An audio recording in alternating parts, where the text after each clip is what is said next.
You are live.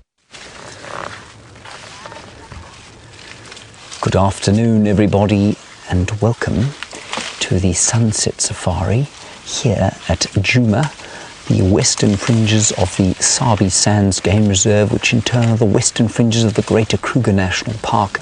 I am speaking at this volume because this elephant cow, who is deeply pregnant, is not more than 10 feet from me. She's being very kind by feeding in front of us at this speed. So Viam was just trying to get my attention there. Viam is on camera. My name is James Hendry, and we're sitting on the Mahindra here, second drive for the Mahindra. Our vehicles are playing up a little, but that means that my position is slightly different from normal. Now, if you happen to have joined us for the very first time, that's very exciting to me, and you're most welcome, and I hope that you will ask us questions and give us your comments, hashtag Safari Live, or questions at WildEarthTV. Remember, this is completely live. That elephant is eating this Combretum calinum, or variable bush willow bush, in front of your eyes as it's happening. It is a fantastic, fantastic thing, this. On the other vehicle, while we watch her feed, is Scott, and he's being filmed by Brian. She's watching us carefully now. She's listening to my voice. I'm going to be quiet for just 10 seconds. Listen to what's going on.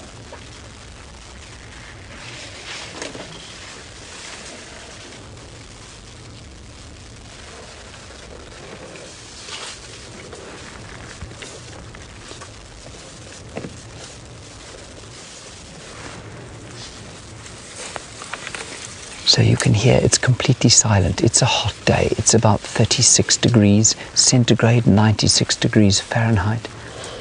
And this elephant cow, I don't know if you heard her chewing there, but she's chewing bits of twigs and bits of leaves that she's pulling out of the trees here. Normally, as I've said a few times before, the elephants would be eating grass at this stage of the season. They wouldn't be eating on the trees. This is really winter forage that they're going for, but they have no choice at the moment. And you can hear there are no birds calling. There was one drongo that went pew. Otherwise it's completely silent. You may hear the odd fly as it buzzes past the microphone. You might hear the scrape of her skin as she rubs one foot against the other like that. And as soon as I stop yakking, I find that the peace of this afternoon just kind of washes over me. I'm going to do it again, just for 10 seconds if you don't mind.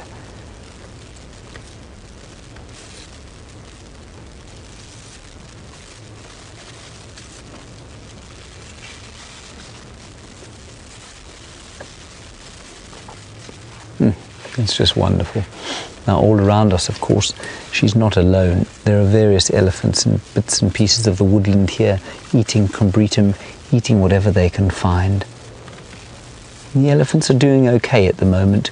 I'd say she's probably going to be under some of the most nutritional stress, of course, simply because she's eating for two. That baby doesn't look like it's too far away from coming out of her.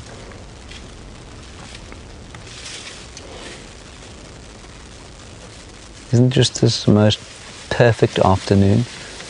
It's hot, but it's certainly not unbearable at the moment.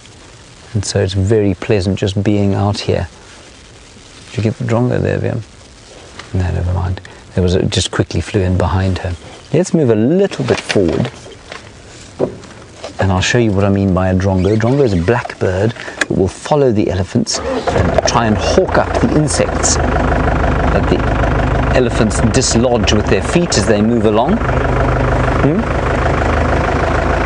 What's in front of me? A drongo. Okay.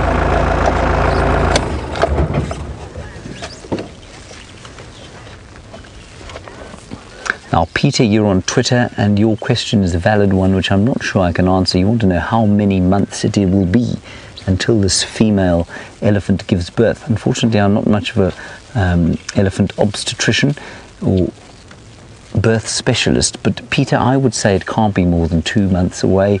Remember, a gestation period of 22 months, almost 2 years, the fetus is in utero, as it were, and she's very swollen on both sides of her belly, just under the spine there, you can see at the back.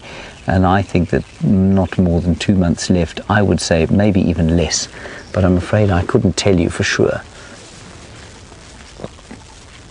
Now there are a few more birds calling in the distance, a black-coloured barbet going too-puddly, too-puddly, too-puddly, too-puddly, too-puddly, too-puddly. A couple of rattlings, the sticklers. Chee-chee, ticka-ticka-ticka. A lovely chin spot bat is called, the most peaceful call of the afternoon.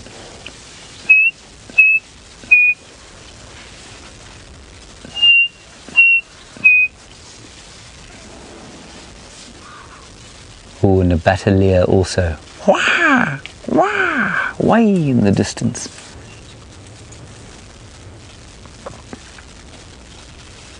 Gentle wind blowing from the southeast. It's the most gentle way to start an afternoon.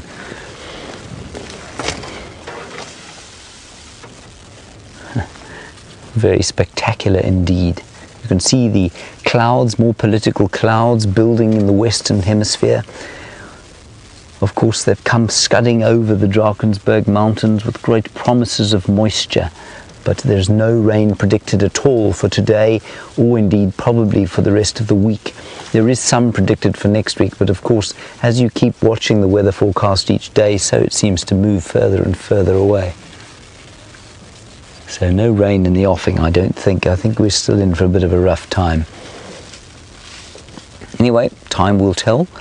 And I certainly don't think that it's a necessarily awful thing. As I've said before, it's just the way things are, and for millennia, of course, this area has been going through drought and flood, and our little blink of a human lifespan is so small in comparison with the cycles of this area that I really don't think it's anything to worry about.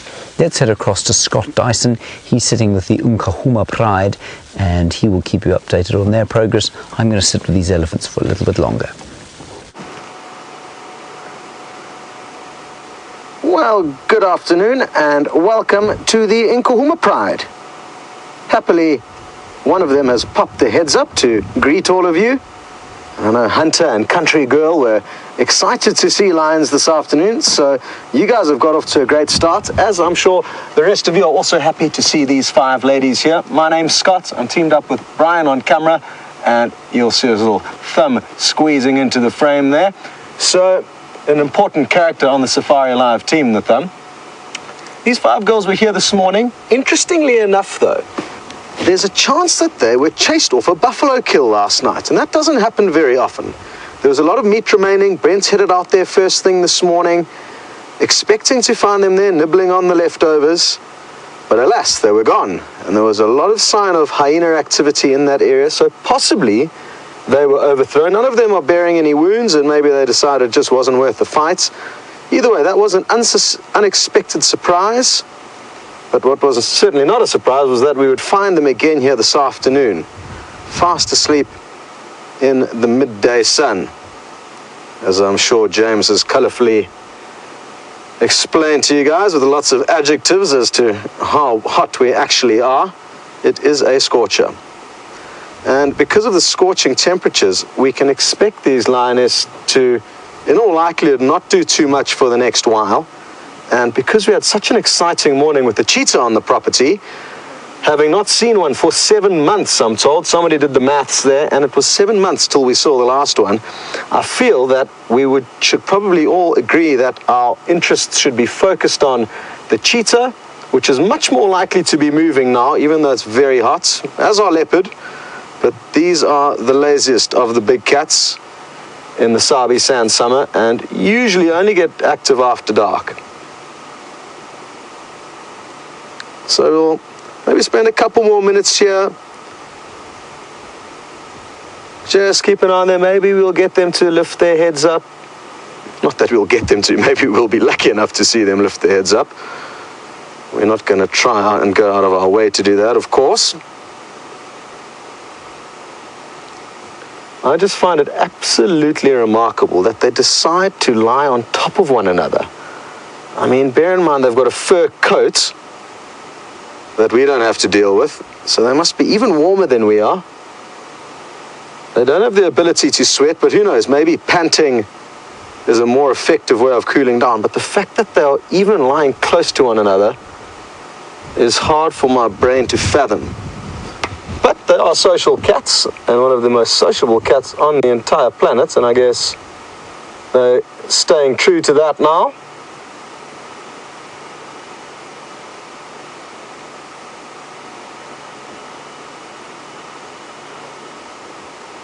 What's interesting is that when we arrived here, they actually had, a few of them had their heads up, which I really wasn't expecting. And who knows what may have caught their attention, who knows, maybe it's just too hot to even sleep. But out in this direction, kind of to the right over here, but deep in this thick bush, where Brian's pointing the camera now, we did hear a few branches breaking, and it's in all likelihood in elephants. The lions did prick their heads up and have a look in that direction, but didn't seem too perturbed. Had it have been a Cape buffalo, it would have been a very different scenario, and even then, in the heat of the day, these ladies could get up and active.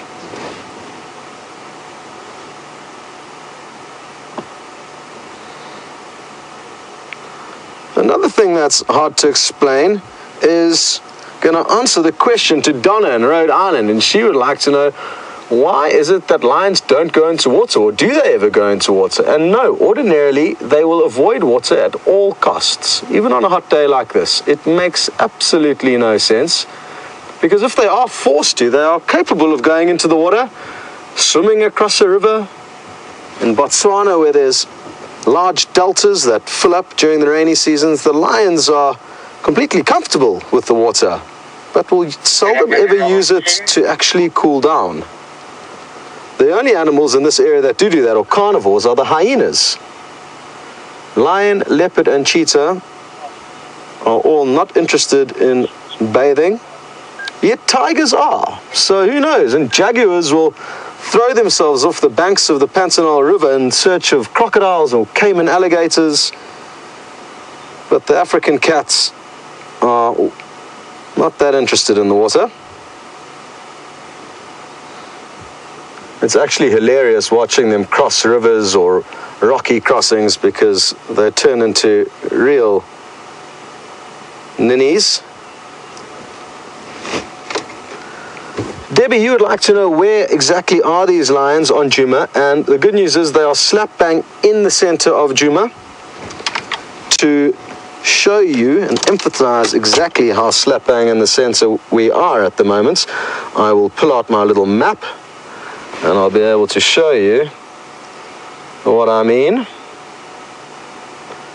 So, you have a look there. The glare does seem okay, so we're good.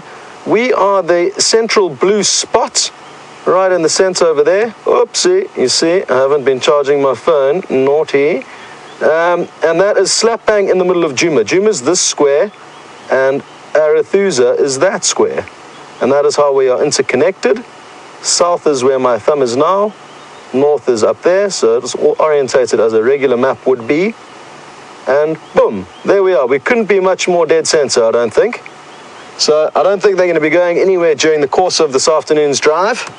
We don't have to fear that they're going to cross over a border anytime soon.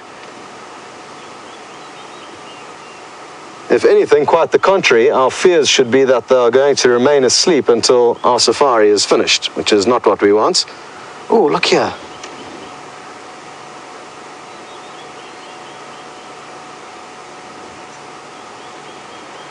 This lioness was kind of chuffing those lips of hers. I'm not sure if she was dreaming or if she was just trying to get rid of some flies. She's clenching a little paw, or rather large paw, rather. Sound you may have heard, chip, chip, chip, was a red-billed oxpecker that just flew overhead. A very good indicator whilst out in the African bush. Oh, there's a little bit of cuteness, and I think that this is our cue. We've cashed in on a bit of lion movement, and now I'm going to follow a lot of your advice and suggestions, and that is to go and look for the cheetah, which I'm more than happy to do, and I think is the correct option. So, goodbye, ladies. There is a chance, though, that we're going to have to say goodbye to you. Yeah, we're going to have to say goodbye to you now, having some trouble starting the vehicle, but don't worry, we know the way around that. Over to James, and see you later with the cheetah.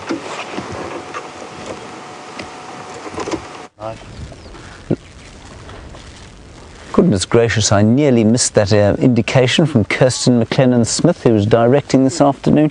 Managed to turn my radio down. We have moved very slightly up the road. The elephants are still feeding on the same tree species as they were a little bit earlier.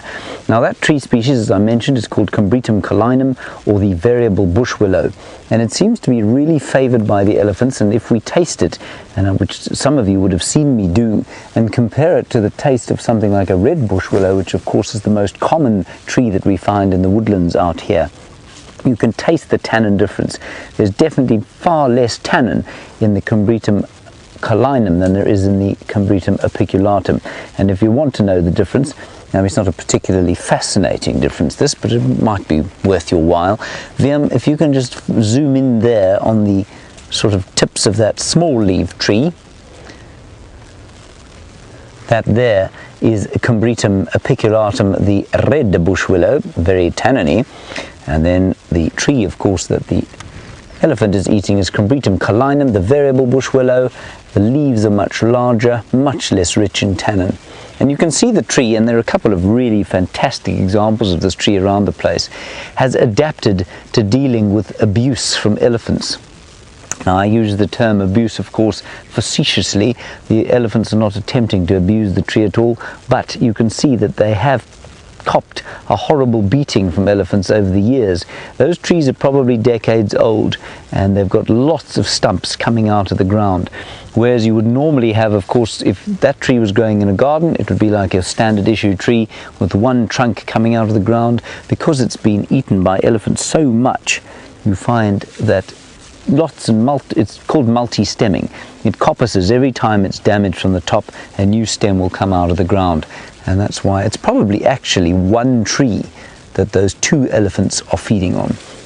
Now there is a herd heading off down, I think probably towards, did you hear that? The wonderful sound of infrasound calling to each other. I was saying, I think they're probably going to head down towards the water at Gallagher Pan. The rest of the herd is kind of just melted through the woodland there. Desiree, you want to know if we ever named the elephants. Only, Desiree, if they've got a kind of really obvious feature. They're not that easy to identify, and of course they do move around a huge amount. They're not territorial, which means that they will sometimes be here and sometimes not. So two great examples of elephants that we have sort of named are one that you saw this morning if you were watching, called Fang, and Fang has a recurved tusk that comes out the side of her mouth and then turns back towards her to the extent that it looks like she probably knocks her knee on it every so often. So she's very obvious and very easy to spot. And then there's, of course, the female that's had half her trunk chopped off, or sort of a third of it. We don't really know how, and so she's been kind of named half trunk. And those are the only two that I know that we kind of have named at the moment. The others, the reason we do name animals, or the reason we're able to name animals that we know around here, particularly the lions or the lion prides and the leopards, and sometimes the hyenas, is because they're territorial, and so they spend most of their time on this reserve. So when we see them, it's very easy to know who they are. The elephants, it's not quite the same. Thank you, Desiree. Okay, our plan this afternoon is going to be to go along this road here. It's called Zoe's Road, if you're vaguely interested. And there was a cheetah, of course, seen this morning with Scott. Very exciting to find a cheetah around here. I did walk this road during the course of the middle of the day and didn't find any tracks of it going to or from where it was seen this morning. So we're going to drive very slowly along this road and see if we can't find signs of that magnificent, what do you call them, Veer? Running cat? Spotted running cat. Hmm? Spotted running cat. Spotted running cat. Marvelous. Now, while we're driving along here, Larry B you want to know about elephants' eyesight and how well they see after dark, given that it will be dark fairly soon. Larry, we don't know for sure, but I have heard and I've read that elephants probably have eyesight quite similar to ours. I don't think they see much better than we do in the darkness, so it's not terrible vision, good on a sort of moonlit night, but I don't think they've got particularly strong night vision at all. There you can see the clouds coming in a bit. The sort of washed out white middle of the day sky has turned a very pleasant blue color. And there was something I was sent yesterday by a viewer, and I thought that I should mention it while we're driving along today, just given the fact that I didn't know the answer to it yesterday. And so thank you. This is why this job is so wonderful, is that our viewers often teach us very interesting things. I was asked why it is that domestic cats have got vertical slit eyes, where large cats like lions and tigers and leopards have got round eyes. And the answer I gave seems to be incorrect. The answer I gave was those smaller cats are more nocturnal, so they need to have more light in their eyes. That seems to be incorrect. The answer seems to have something to do, just VMP, those aren't cheetah tracks, are they? No, way too small. Too small. Civet, maybe. Yeah, that's it. The answer seems to be quite the opposite, that those small cats are hunters, stalking hunters during the day or the night. So they will do both, and they're normally, in fact almost universally, ambush predators. Where a lion and a leopard and a cheetah, well, they're also kind of ambush predators, but they hunt predominantly at night, and they do quite a lot more chasing than they do pouncing. So that's the reason that I read about. Thank you to whoever sent that through to me. I've forgotten who it was exactly. Brilliant article I read. But the most fascinating thing about that article for me was the fact that if you look at some of the herbivores, most of the herbivores, their pupils are horizontally split. So they've got a sort of horizontally split pupil, and what that does is apparently allows them greater field of view, so they can see further around, a greater angle. And interestingly, when they put their heads down to graze, of course you'd imagine that that vertical pupil would then tilt and cut out some of their field of view, but it doesn't. Their pupils can move up to 50 degrees. So as they put their heads down, the eye can change and maintain that vertical alignment so that they're able to keep an eye out for predators that might want to come and eat them. Now that is apparently something like 10 times more than the human eye is able to change. Our angle can change by about 5 degrees. Theirs can change by about 50. I thought that was really fascinating. So this is the area that we're going to drive very, very slowly through to see if we can find some tracks of the cheetah.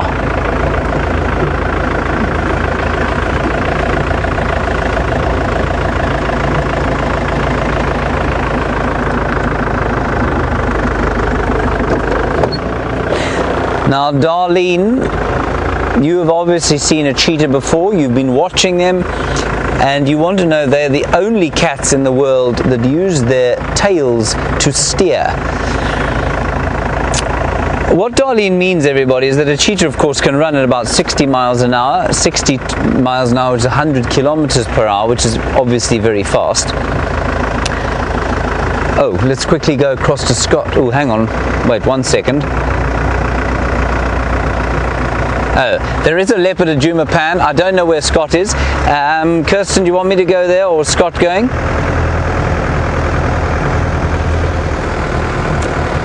We're just going to... Okay, I think Scott's quite close to the Djuma Pan. There's a leopard there. So get on the Djuma Dam cam and have a look there. Just while we're waiting to find out there, that's extremely exciting. I can go there, Kirsten.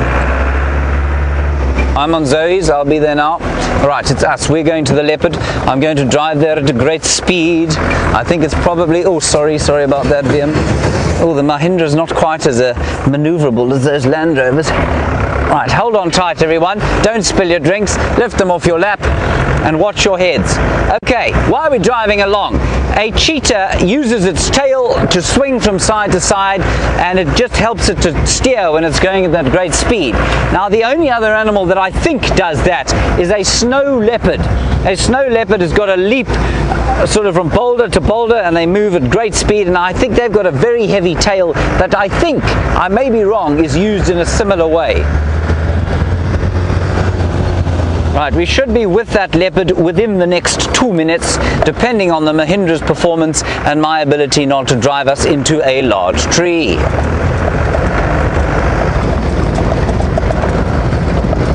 It is having a drink at the moment out of the pipe next to a buffalo. Please watch the Djuma Dam cam.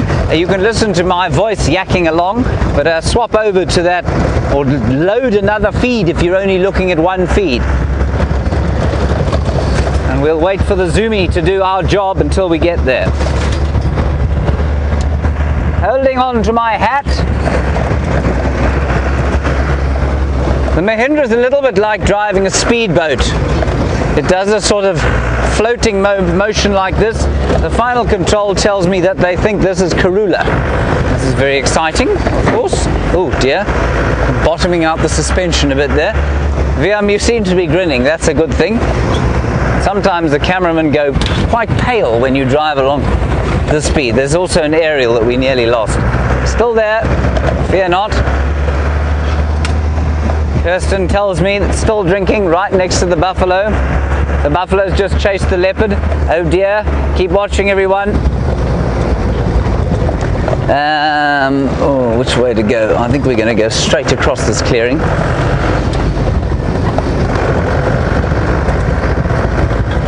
Right, she's walking towards the wall. She should get just over the wall by the time we get there.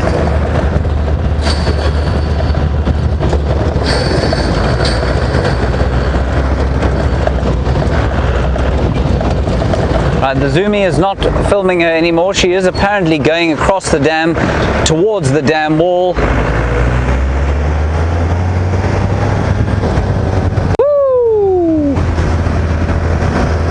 Right, we're on quarantine clearings, 30 seconds until we get there. I hope you haven't spilt anything. Viam, you're still there. Well done.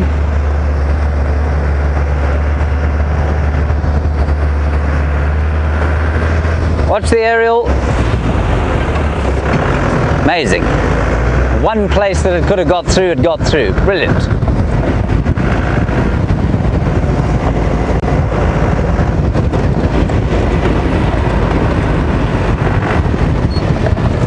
Okay, I can see a buffalo, 2 buffalo. There are the buffalo. Many more buffalo at the pan. I'm looking at the dam at the moment, seeing if I can spot the leopard. I think we'll go straight towards the dam wall, see if we can spot her from there. No, where are you, dear lady? I don't see her. Now what she did last time I saw her was she walked straight down through here. So we'll just watch carefully for her tracks, see if she hasn't come across through the spillway here. Don't see any tracks.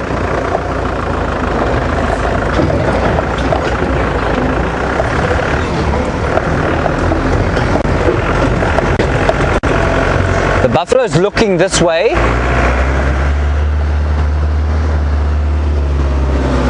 VMP, anything on your side? Yeah.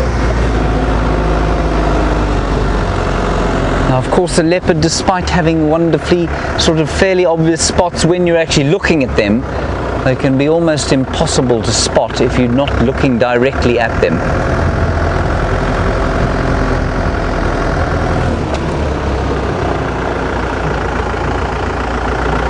Oh dear, dearie me.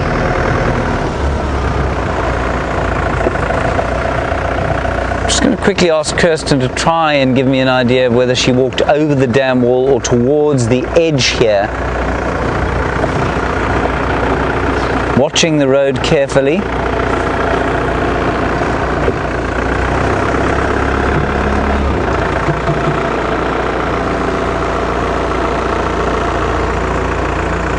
Now I think she's gone. Okay, so we can't tell exactly where she went, I'm afraid. I can't see any tracks. We'll turn around here once we've had a look down the road. Okay, I can see no tracks here. We're going to go back up onto the road, and then I'm going to turn off and see if I can hear anything alarm calling, like a bird.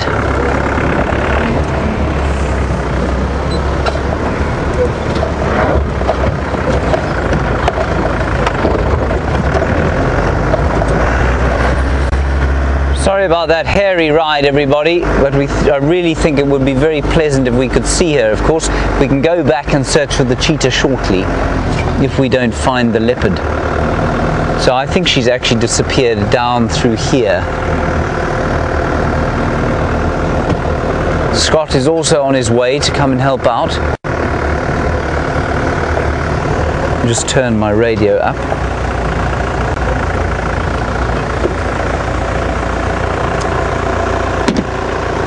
Alright, let's switch off here and try and listen. Of course, the Mahindra sounds not unlike a great bevy of tractors.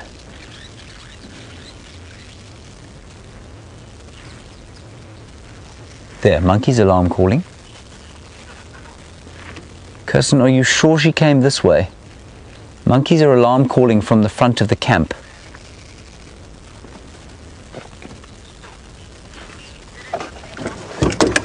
Oh, maybe she turned round. Monkeys are calling from over there. It's not impossible that they can still see her sort of in this area. I wondered if she didn't go to ground, perhaps in this bush here. I'm just going to look very carefully at the ground here. I can't see any tracks. The last time I saw her here, she walked over here, but the time before that, she lay down very close. You see, those buffalo are still looking around there.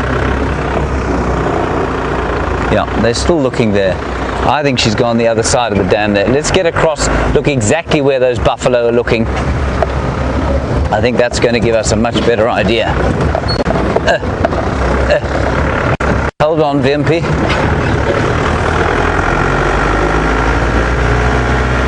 So if the Zoomy is listening, Zoomy, try and find the buffalo, and you can see one of them is horning. One of them is horning a piece of bush there across the way. Two of them are looking, and the monkeys are alarm calling. Excuse me.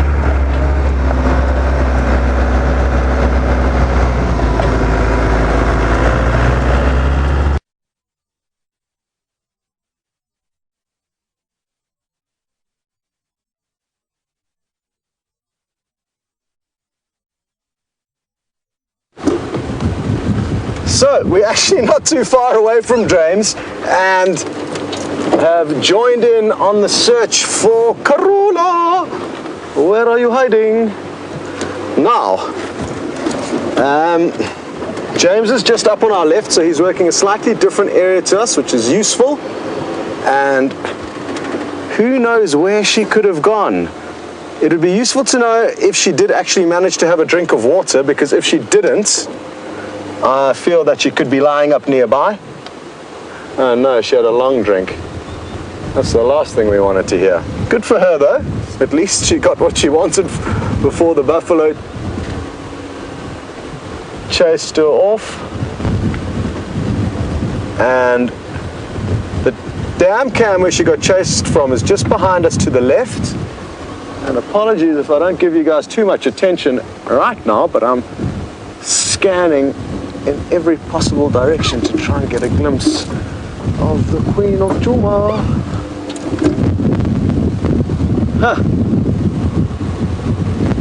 It can be frustrating business having this damn cam. You get these wonderful updates only to have your dreams and hopes shattered shortly after the animal has disappeared. We have spent many a drive trying to track these animals down after being informed about their position unsuccessfully. Which is obviously not what we want. The lioness that we were with earlier, only about 500 meters down to our right, on the right-hand side of that riverbed. I wonder if this big old Cape buffalo well, there's one heading off on our left, and I wonder if he's not kind of marching after her. That would be that'll be interesting.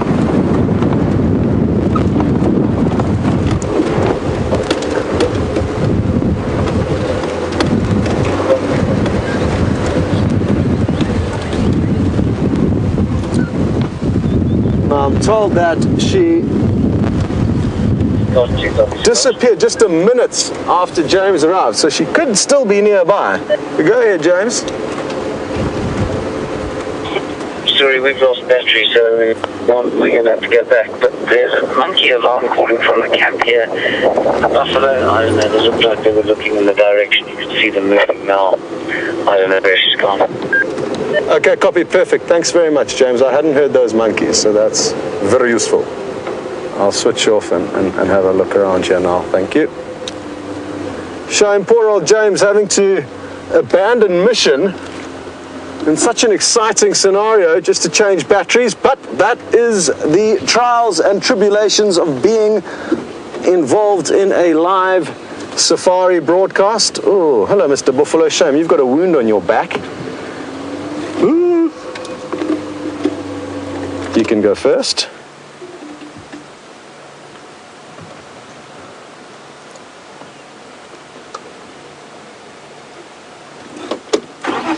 Okay.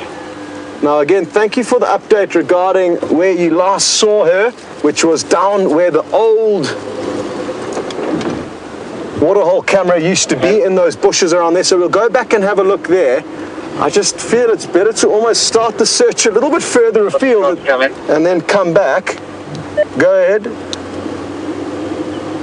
Sounds like James has got a fallen down a log in front of my vehicle. She's just behind that in the quarry thicket. I'm going to have to go back to camp.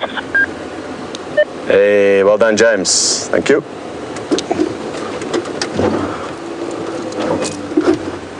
Once you get batteries, you can return. Seeing as though he found it, it's only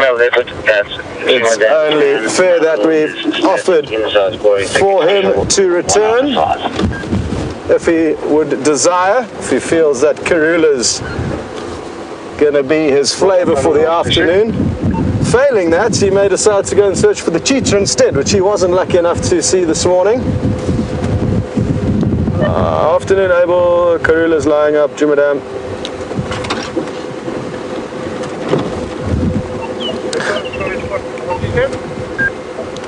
Djuma, in front of the camp here at Vuyatela. There's 2 Djuma waterholes, can you believe it? One's on Cheetah Plains and one is here. Okay, copy.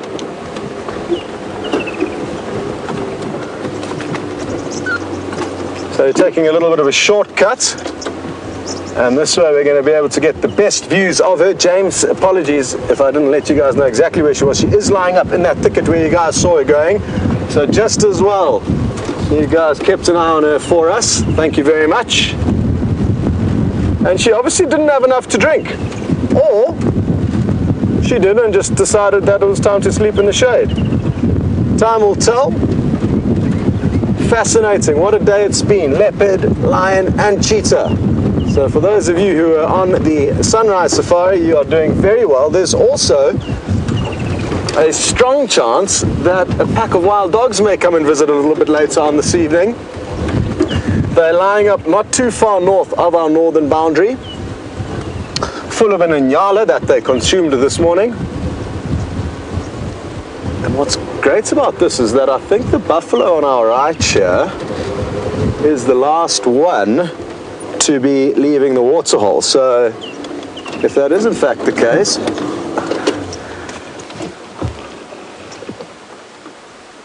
Well, I'm just told that there's still one wallowing in the pan, thanks, Kirst, that we cannot see from this low angle. But isn't this a wonderful low angle? They are colossal beasts. Look at the size of that neck.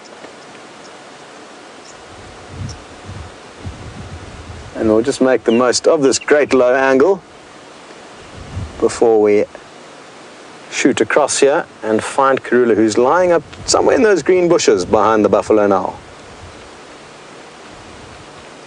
Oxpeck is covering the hide of that buffalo, doing a great job in helping to glean off the parasites. Now, I think we're going to play a little game of spot the spotted cat. She's somewhere on our right, that is all I know. And another thing that I know is that the camouflage is remarkable. So, good luck everyone.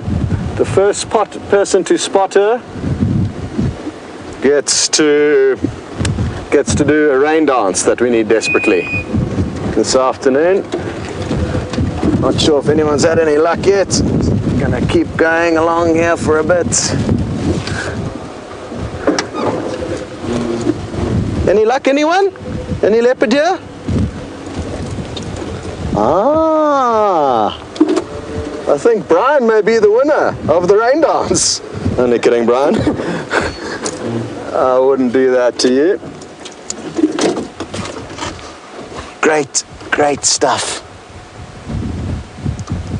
And just like the lion, she too is panting away heavily, battling in this hot weather. But what's interesting is that leopards are more prone to moving in the heat of the day than lion, and more often than not, even in the hottest days of summer, leopards will move a little bit during the course of the day. And wouldn't it be wonderful to know where exactly she came from? And another thing that would be wonderful to know, if we do get a good view of her belly, which we don't have at the moment, is whether or not she's got any suckle marks. And we're not too sure what the status is regarding the one cub that was seen. There was one confirmed sighting a while back, probably 2 weeks ago. And then we extracted completely from that area where she knew she was denning, and gave her space and time, and didn't want to be involved in any way in helping other animals work out where that den was. And in that period, it appears she may have lost it, or she may have moved elsewhere. There may have been more cubs as well, we don't know. So exciting times, and when they're lying down, it is the best time to try and get a view of those nursing rings. But I'm not sure if you guys can see. I certainly from this angle can't see anything. But hopefully as the afternoon unfolds, we'll be able to work that out.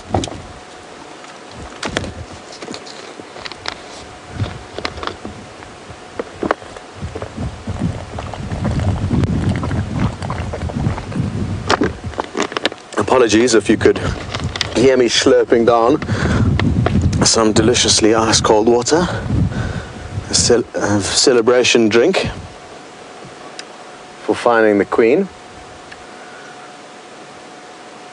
I wonder what a lot of you guys thought regarding how far she may have run. They are masters of disappearing, and she didn't have to move too far away from those buffalo before she knew she was safe. Oh, here's something interesting happening just at the waterhole. And even though some of you may be watching it on the dam cam, look at that. Ah, the dam cam is on us. Hello. So you wouldn't have seen that. Just as well we spotted the hippopotamus leaving the water. They've got ginormous jaws. Look at that muscle protruding from the side of its jaw. They're fascinating. It's looking a little bit bonier than normal. It's a supermodel hippo, more bony than fleshy at the moment, and very tough times for these animals, and that's exactly why we're seeing it out the water right now, and that's exactly why the first thing it's doing is feeding.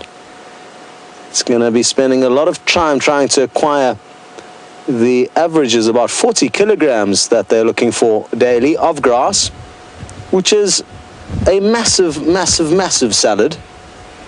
And as you can see by the sparse vegetation at the moment, especially grass, he's going to have to spend a lot of extra time searching. That's the wonderful Vuurtiller camp in the background. And imagine lounging on one of those deck chairs looking out onto this view. Great stuff.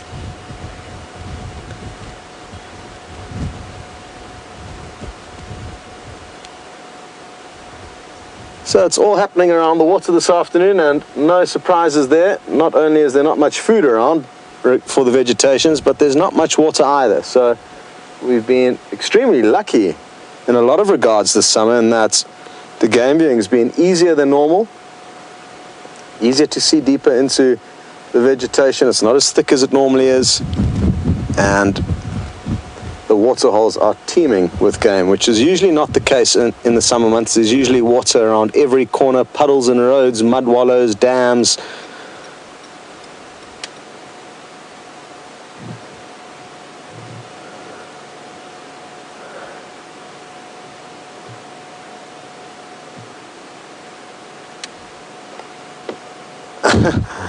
Well, Linda, you seem to think that she's called the Queen of Djuma because she's the Queen of disappearing.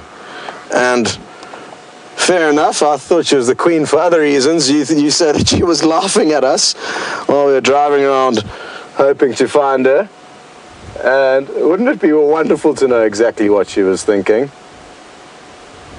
I guess we'll never get to the bottom of that. Come on, Karula, you can go for another drink if you want. We'll be more than happy with that, but if you want to just do up some ruffled fur after your buffalo attack, feel free. A great view of that three-lobed back pad that's elevated above her head. Sadly, Brian is at full zoom here, so he can't get any closer.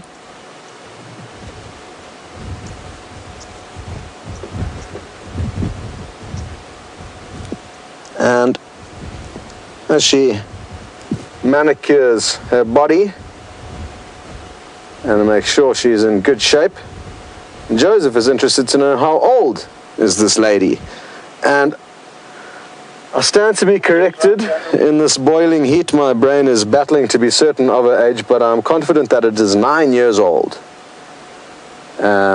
She must be turning 10 at some stage. I'm not sure how soon that is, but it could be March. Thank you, Kirsty, for swooping down to the rescue there.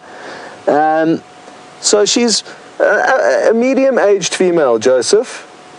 You could kind of in a way say she's in her prime. I guess different people have different ideas of when a leopard is in her prime. Let me just move forward a tiny bit there, if we can. We're in luck.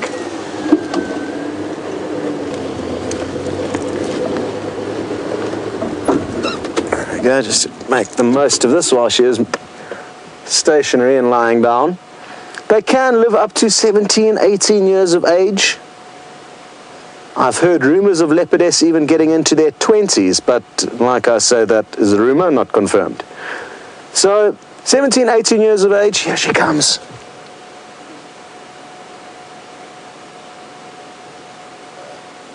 And I'm searching desperately to see if I can see suckle marks.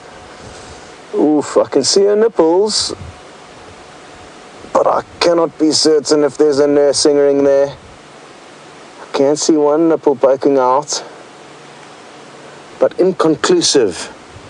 And Joanne, you just said we need to try and find out whether there are nursing marks or not.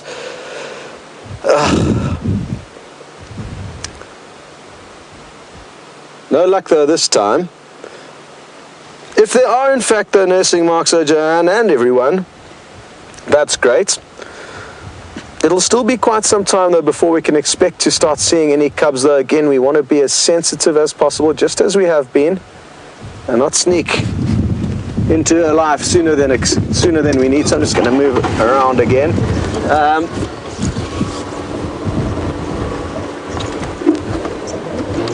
Oh my. Sorry, Ellen. Ellen is one of our leopard experts, and I was way off with her age. It must be her daughter that's 9, and she is in fact 12 years old. So, still in her prime a little bit, you could say, but getting a little bit on the older edge. She's 12 in March, and thank you very much, Ellen, for that update. We are going to get some incredible views of her now. Look at that. Now you'll probably find that she can smell the lion. And she's been around the block, so she knows how to avoid them, and she will be avoiding them at all costs. The wind, thankfully, is in her favor. It's blowing gently from the lion up towards her, and you'll find that she may be on extra high alert this afternoon with that sense of lion in the air. Interesting thing is that I have seen leopard who know full well that lion are there. They can actually see them, taking chances, backing themselves, understanding that they are incredibly well camouflaged.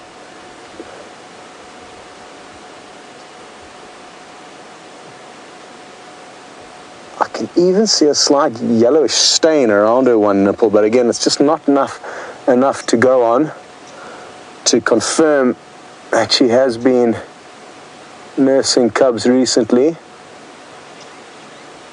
Oh, it would be wonderful if we did know.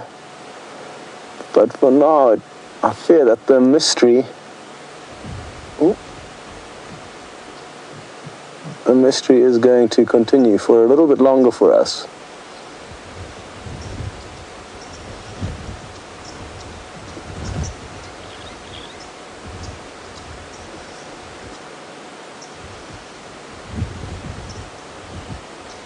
There are other ways that we could try and establish whether or not she is in fact still lucky enough to have some cubs is if she keeps heading back into the same area, to and fro, if we find tracks going to and from the same area. We haven't been lucky enough to do that yet. So again, none of us are sure what to think. We've obviously all had long debates.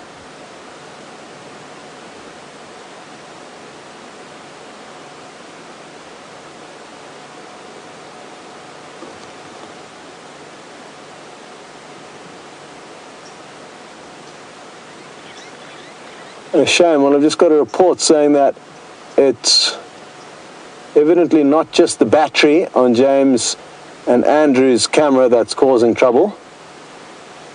So he might be stuck with us for a little bit longer than normal.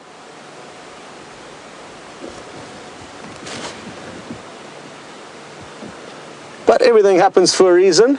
This morning, David and myself were late getting out this morning, and that was due to some tech issues. We had to get Alex, our Russian genius, out of bed a little bit earlier than normal, and even in his sleepy state he managed to crack the code fairly quickly. And essentially though, we got out later than expected, and that's what led us to find the cheetah. So who knows, maybe the same thing will happen again this afternoon. And I've just got another message through saying that it sounds like they have solved the problem. So, just like that, we're back on track.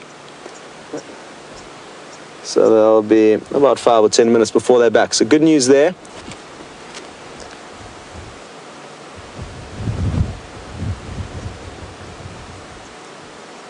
Haha! Well, Safari Dean, you 2 steps ahead of us here. And you are wondering if Karula can smell the cheetah. I wonder. That would be incredible to know. It all depends on, I guess, where the cheetah did come from and where it did go once we lost visual of it. But I've got a feeling that she doesn't know where the cheetah is, and even if she did, she wouldn't be too perturbed by that fact. Even a leopardess, you may find, would stick up to a big male cheetah, although I've seen very limited interactions with them, so I can't confirm that. She's steering directly in the direction of where those lions are, and I wonder if she can't even smell them from here. I'm fairly certain she can. It's just a matter of whether the wind is doing the right thing, which I think it is. And who knows, this may affect her decision as to where she heads now.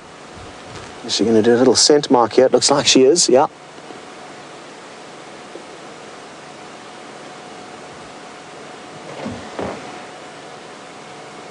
Well, James Richard, thank you for coming to the rescue and mentioning that she's just so close to our vehicle now. And mentioning that she doesn't look a day older than 9, my original false age for her. And aren't we so fortunate to be able to have leopard moving that close to our vehicle, unperturbed? It is an absolute privilege to see animals like this that are naturally so shy and elusive, that are so relaxed with our vehicles. Very good.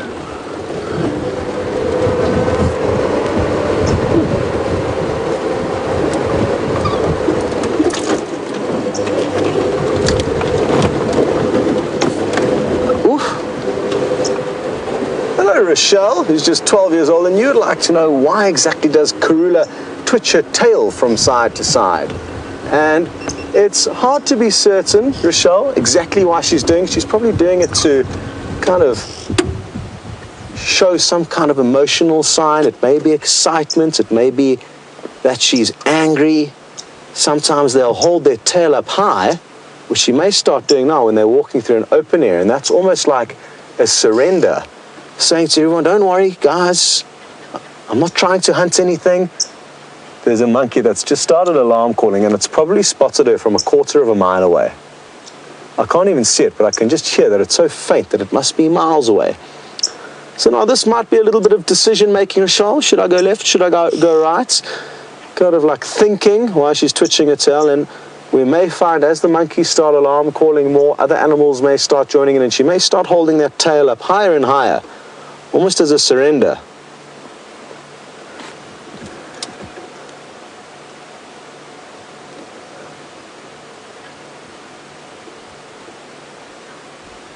Well, what's interesting about that direction she's deciding to head in now is that this is the exact same direction that she has been seen heading a few times.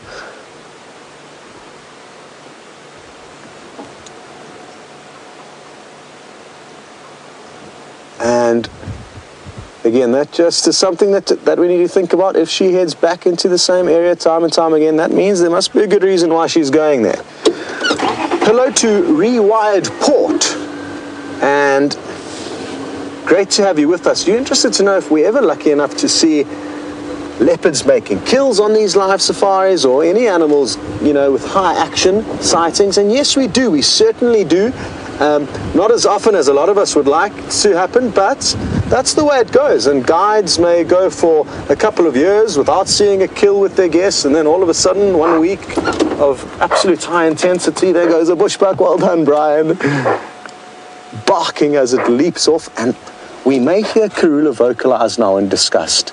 And it's something that we don't see very often, but because of the heat, and because of these conditions, she may well let off a rasping call. Come on, please. Rewired Port, that's a good example of how anything can happen at any moment, and she could well have been on the back of that bushbuck. But a lot of the times the predators don't succeed. And actually it's about 80% of the time that their hunts are unsuccessful, as an average rule. So even though we see quite a lot of close stalks and attempted kills, a lot of what actually is successful happens after dark or when we're not around. Now that bushbuck alarming would definitely have got those lions' heads up. So, sorry. That's something important to remember. It looks like she's just going to go sniff around in that bush where the bushbuck left from. And I'm just going to... You guys keep an eye on her. I'm trying to work out where these monkeys are to give you an idea of how far they can see, because it is going to absolutely shock you.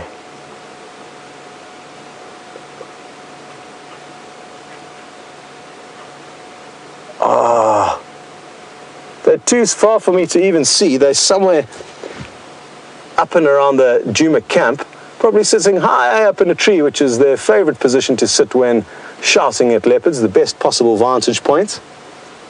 But sadly, I can't see them. But just before we do leave here and loop ahead of her, I'll get Brian just to give you an idea of where they're calling from.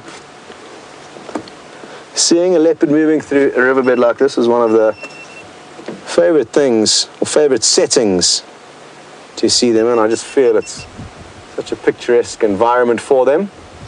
Looks like she's going to scent mark again. And that smells like buttered popcorn. Hard to believe. Freshly buttered popcorn. So if you're ever driving through Africa and you smell freshly buttered popcorn and don't find a popcorn stand, you'll know what's caused that. Your leopard. Now the trees where the monkeys are alarming from are way across this open clearing. Somewhere around those dead trees, somewhere in and around there, there's some monkeys. I'm not sure if you've even been able to hear them. There's been a faint coming from those trees. So very large distances. I remember the first time I ever got schooled into the distance a monkey can see. I was on a bushwalk with my guests. We had parked our vehicle under a marula tree in a big open clearing, and we're about 1 kilometer away from the vehicle, making our way back towards it, the end of the walk, when we heard these monkeys alarm calling. They were quite close to us. So I'm naturally looking all around our general area, trying to work out what they're shouting at, and eventually gave up because couldn't find anything. Looks like she's just quenching her thirst in a little puddle here. This is quite interesting. I wouldn't have thought there was any water remaining in there.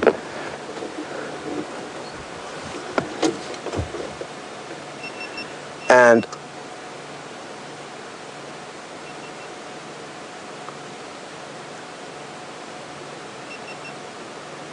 we continued our walk back towards the vehicle, and there we found the leopard lying in the same marula tree that our car was seeking a shady refuge under. So we had to call another vehicle to come and collect us at the end of our walk. What are you doing sniffing about in here, Karula?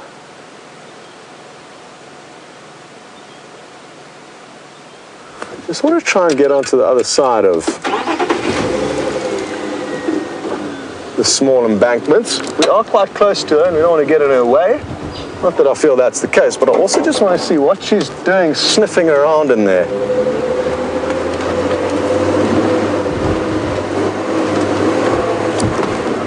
Lynn, you're right. She certainly does look like she could use a meal.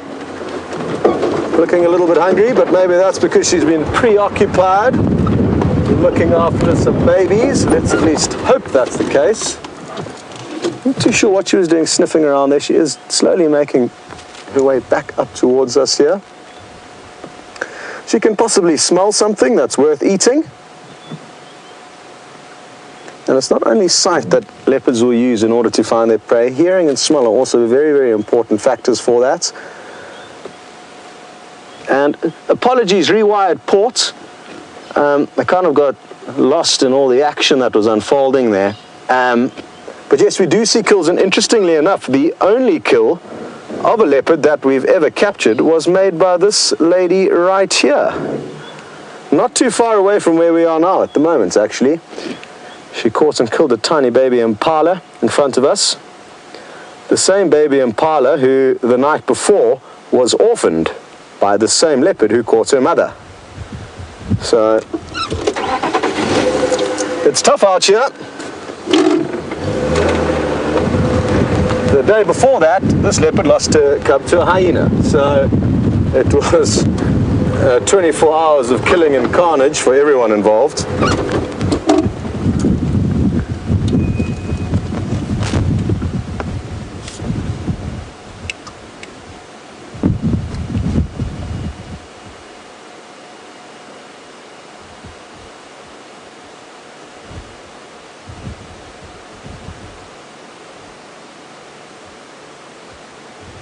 Hello to Steph, and you've asked a question that I'm not entirely sure how to answer, so maybe somebody can help us with this. And you'd like to know exactly what the leopard scent mark is made up of. Is it kind of the same as their urine? Is it something different? And I'm not entirely sure. So, oh, there's a bushbuck or a nyala that's alarm calling. It's just up ahead of her, it sounds like. And it's probably going to intensify as she gets closer.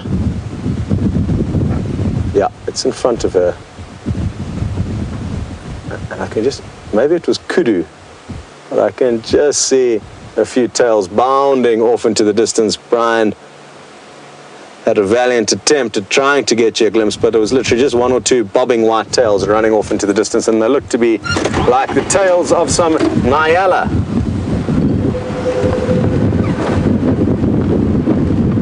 So the last time we tracked Karula, she came directly along a little pathway that just runs up. There we go. Here, she headed straight up here, and we didn't follow on foot. It's just interesting to know that she has been spending time in this area. Where exactly she went from the last point in the road behind us, I'm not too sure.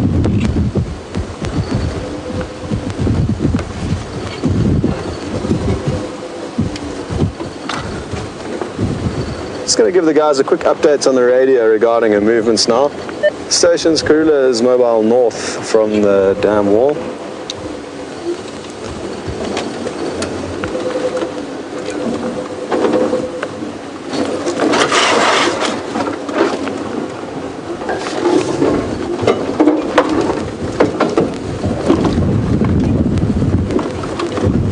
Now, as she moves through thicker vegetation like this, what we're going to try our best to do is firstly follow the path of least resistance, which can make viewing a little bit sometimes tricky, but we want to try and be as sensitive as possible to both the vegetation as well as the animal.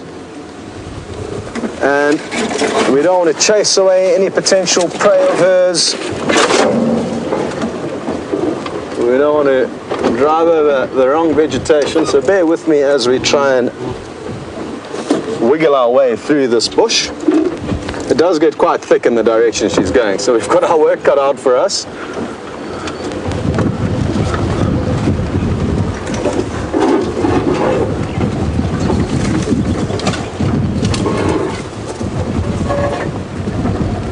Now, some of you have mentioned concerns that we shouldn't be following her at all, because in case we find her cub.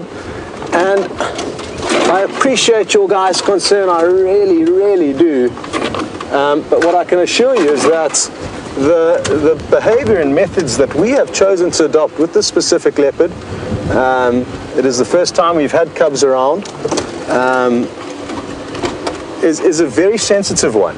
And there are many other camps in Africa that from the moment a den site is seen, they'll put vehicles in there, maybe only one per drive, but from the day that that den site is found, they'll put vehicles in there, and there've been many, many a success story with cubs making it to adulthood with that same practice.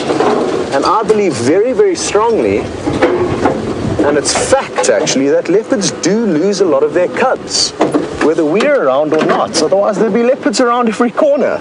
I mean, the mere fact that their population is low as it is in this area is testament to the fact that it's difficult to raise cubs. Her last two, she could well have had 2 litters last year that not one of us had an idea of. We didn't have an idea where the den site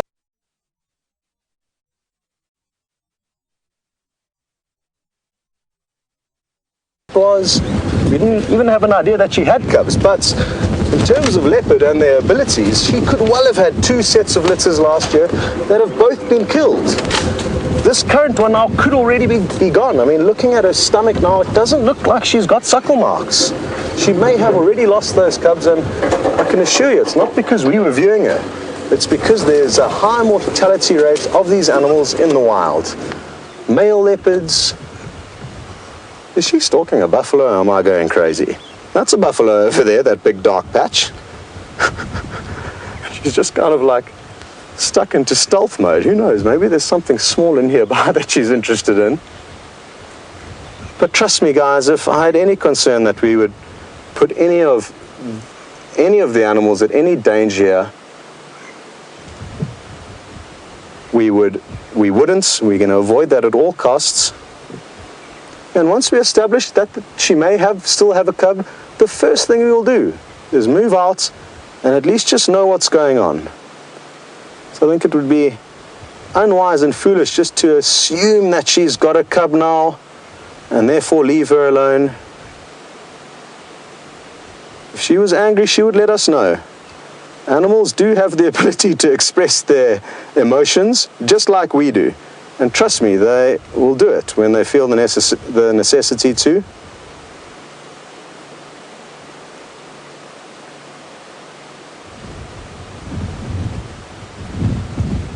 So, thank you for your concerns. We appreciate your concerns. It puts a smile on my face to know that you guys are worried about her and her cubs. But trust me, we are here in the situation. We've been through this many times, at least I have. And we are erring on the super sensitive side at the moment.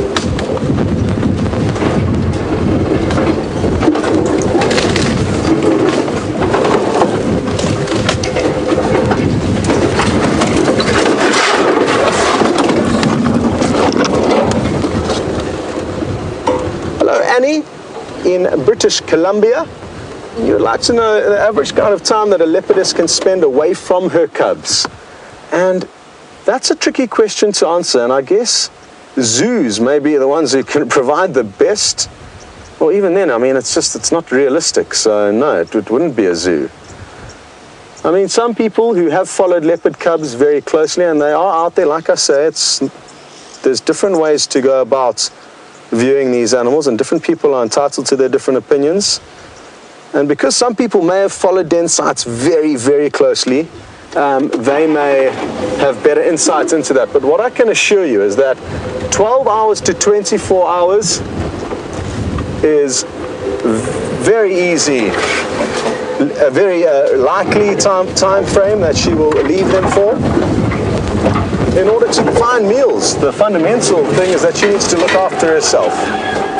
We're going to continue following Karula as she waltzes through this herd of buffalo, and as soon as we get another good view, we will call you back to us. So, I'm sorry about that, everybody, that we disappeared. I think actually it was a very good thing, because I'm not sure that this very large and unmaneuverable vehicle would have been able to do what Scott has done with Rusty. Now, that, of course, is not a leopard, it is not a cheetah, it is not even a turkey. It is a ground hornbill, an extremely endangered bird of southern Africa. And this fellow has been on his own now, probably for about a week. We've been watching him on and off. And I heard him calling lonelily the other morning on his own. Normally it's a duet between a male and a female, where the male goes, oh, oh, and the female goes, oh, oh, oh, and the male goes, oh, oh, and the female goes, oh, oh, oh, oh. But this time it was just the mournful, oh, oh, oh, oh, as he tries to find himself a mate and a flock. So normally they're in a flock, and perhaps he's just about an adult and trying to find a flock of his own. Let me roll slowly forward. I might actually, I'm going to stop. Let me stop here actually. No, he's going to put himself between, at least behind the tree, so that he cannot be seen by us. That's very clever. They do that, of course, on purpose. Because we have this super zoom, I'm not going to try and drive off-road for him. There we go. We'll try and find something nice to eat there. They're completely carnivorous. And they're obviously, his bowels are working very well there. That's excellent to see that he's eating food, sufficient fiber to make his bowels function. You still see him, Viam? He is now reaching the end of the reach of his spine. Okay. Right, we're going to carry on looking for the cheetah. Let's head back to the other spotted cat with Scott. Now, this may not be the view you were hoping to come back to, but what's interesting is that you've got a great view of her tail that Brian's making the most out of, and there's also a chance that we're going to get you a two-shot of two of Africa's big five, the leopard and the Cape buffalo. Well, there we go, Brian's banking a good one now. But she's heading in their direction, and kind of, they don't have a clue that she's here. They haven't huffed or puffed or looked in her direction once. So she's just slinking straight in and amongst them. There's quite a few further to the left of where you can see the one now. And here she goes. This is what I was hoping for. Not the best view of the buffalo, but we're going to keep the leopard as our priority now, I think.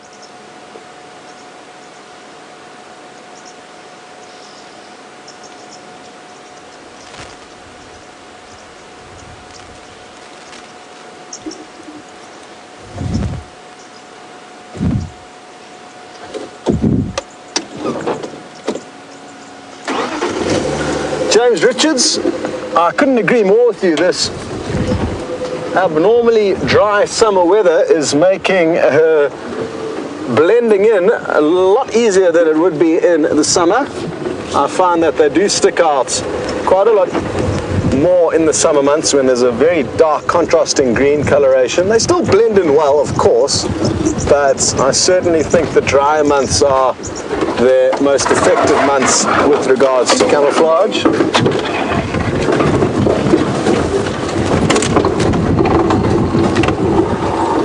Feels like we may have picked up a little stowaway. That didn't sound good. I'm just going to jump out, which may seem ludicrous, and just see what we're dealing with. But don't worry, we've got this. Ooh, that is interesting, what we've got going on down here. We've picked up a, looks like it could be a leadwood log, and it's got a network of roots that have stuck out and kind of got caught in the undercarriage of the car.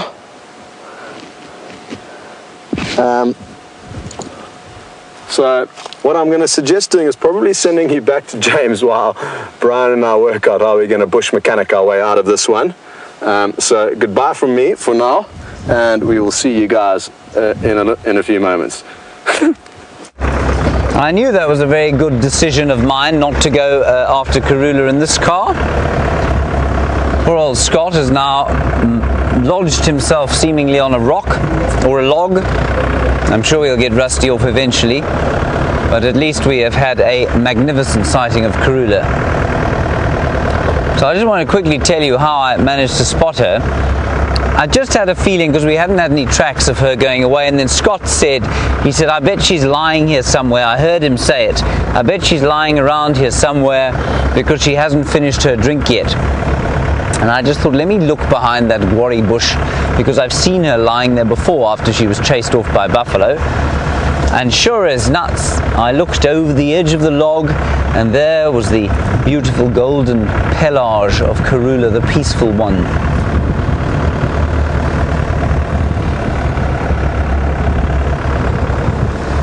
So we are now heading back towards where the cheetah was last seen. I just was checking around where that ground hornbill was, simply because that is where there's a big clearing there. And cheetah, of course, like to be around clearings. They like to sit on the fringes of clearings, sometimes on a termite mound. But apparently that cheetah that from this morning had eaten a great deal already, and so is probably not looking to try and eat anything just yet. So maybe headed down towards Treehouse Dam for a little bit of a drink. There is still that puddle of water there that keeps replenishing itself from the underground flow. So perhaps that's where he's gone, but who knows. What we did pick up, VM got out the car and picked up a feather from the ground hornbill.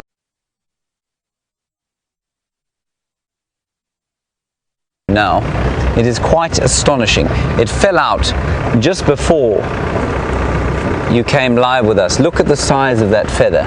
Isn't that unbelievable? VM, that must have been out of a wing. That's a wing primary, I think.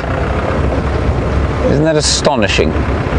Brilliant. And you can see how it's worn down here at the base. And so when a bird molts, it'll get rid of these flight feathers so that they can be replaced and the bird can remain in flight. Marvelous. Hello, Anne T. Lope. Nice to hear from you again. You want to know how many ground hornbills are left in the wild? Anne T. Lope, as far as I'm aware, I think only about 2,000, but I could be wrong. I'm not actually sure, but that seems to be the last figure that I remember hearing. Birds are obviously a bit more difficult to keep tabs on than are the mammals, but the Ground Hornbill Research Group is certainly a very vast and relatively well-funded wildlife NGO, and so I think they've probably got a pretty good handle on how many there are. Now this is exactly the kind of place we want to be, just scouring the landscape carefully to see what we can find. VM will be doing the same. The last time I was in this area, we had Tingana lying under a tree here.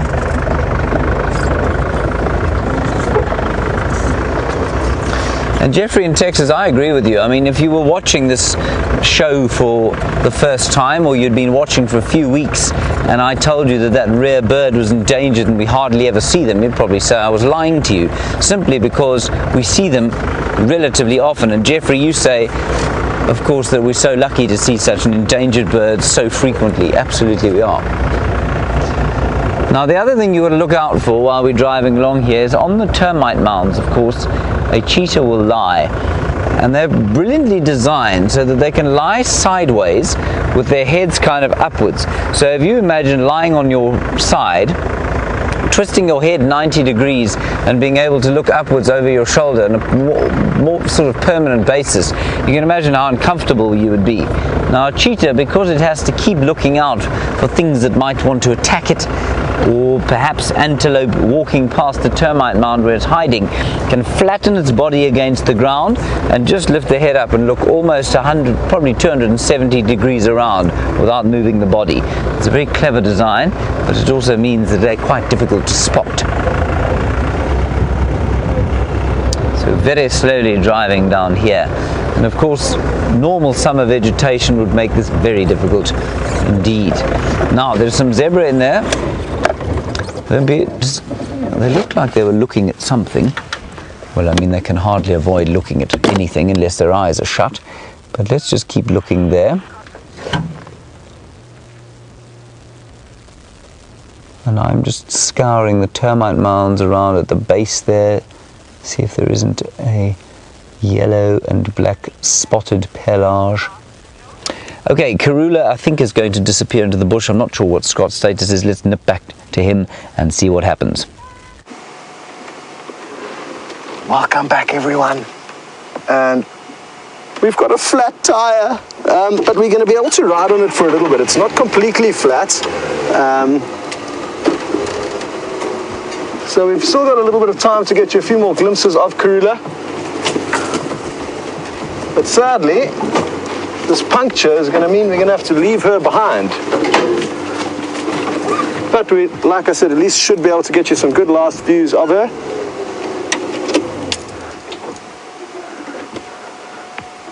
And of course, we're going to try and change our tire as quickly as possible and catch up to her again.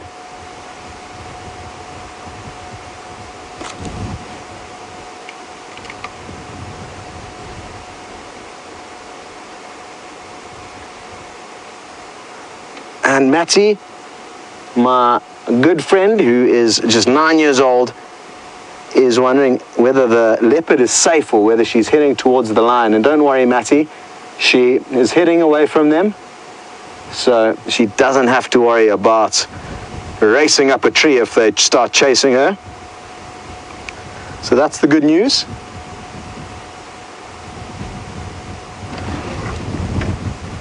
The only bad news is that we've got a flat tire. Can you absolutely believe our luck? But everything does happen for a reason, just like I said earlier, the tech issues that James was facing. Okay, well, now that we've lost visual, we're going to send you away so that we can change this tire as quickly as possible, and who knows, maybe, just maybe, we will be able to find her again. So, goodbye. Good luck, and hopefully this tire... Well, at least we got a good view of her, everyone. Sorry about Scott's tyre. I think that might be the first time that Rusty's actually had a puncture. The tyres on Rusty look pretty indestructible. So he must have hit something pretty hard. Something must have snuck up on him as he drove through that drainage line. Probably perforated the sidewall of the tyre. I obviously haven't found the cheetah yet. This is quite a nice shot. I'm just going to keep turning off just to see if we can get some alarm calls. VMP, there's a fork-tailed drongo up there, and we were talking about the fork-tailed drongo a little earlier. He's in the he's in the knobthorn behind the scotia, and just hanging in a very thin branch there. Can you see him? No? No? Okay, well, let me try and explain. If you go up the knobthorn's trunk, right, there he's flown away. Yes, it's not great when he flies away there. There, have you got him there? Right, so fork-tailed drongo. Now you can see him with his forked tail. and a forked-tailed drongo will normally be following a large herbivore in order to eat the invertebrates that it kicks up. Now I'm just listening carefully for any kind of alarm call. Can't hear anything at this stage except the gentle wind blowing out of the southeast. The sun mercifully hidden by a lying cloud.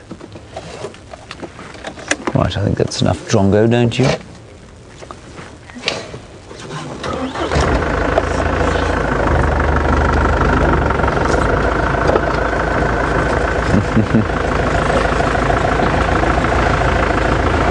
Oh, Darlene, now you're in New Hampshire. I'm obviously not making myself clear enough.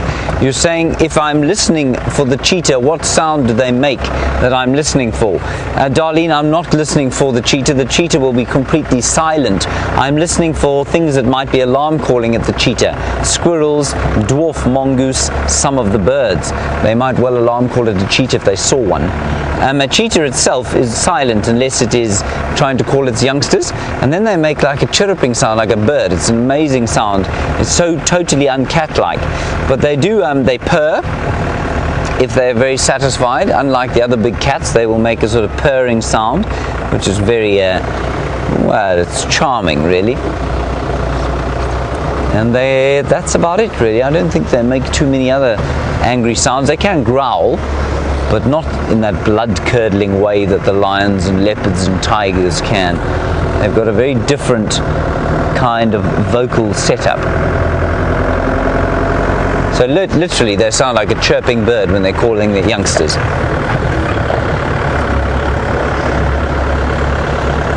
So we've done what we call Finns Road, and we're now heading towards the dam.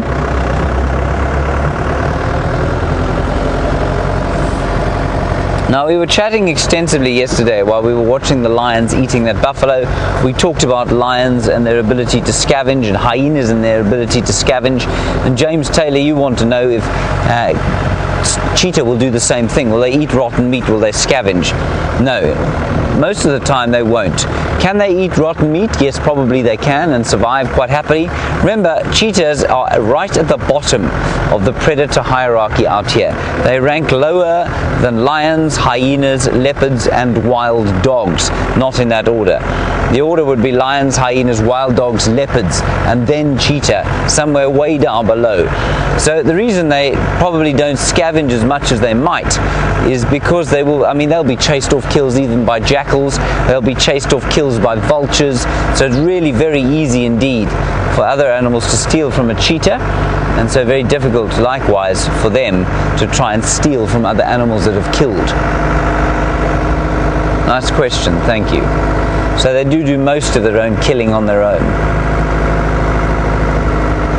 I can see no tracks of this fellow, but we'll keep looking, of course. Lots of questions about the names of animals here today. And Rochelle, you're in London, you want to know why the cheetahs don't have names. Simply because we don't see them enough. The last cheetah we saw was 7 months ago. We don't know if this is the same cheetah, if this cheetah's ever been here before. They're not territorial, especially in the presence of other predators. So we don't know this cheetah well enough to give it a name yet. We don't know if the next cheetah that comes onto the reserve will be the same one. It's almost impossible, so it's pointless naming them. The dam is just down here. The junction it was last seen is just up there, so it's quite possible that he would have crossed, he or she, I don't know if it was a he or a she, would have crossed in front of us. We'll head towards the dam and see.